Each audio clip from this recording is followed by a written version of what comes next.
Good morning. So today we're bringing for you a bread truck fitted on a Hino 300 body, roughly doing around 400 crates on a 4.5 ton chassis. You can look, the vehicle is fully branded,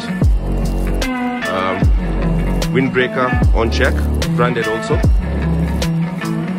side door, a step, aluminium frames, latch for you to go on to and board the bus. Everything at the bottom is tied up properly, well branded, reflective tape,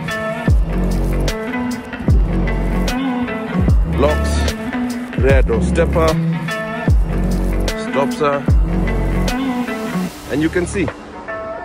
So here we at East African Trucks, we only do fine bodies, fit for purpose.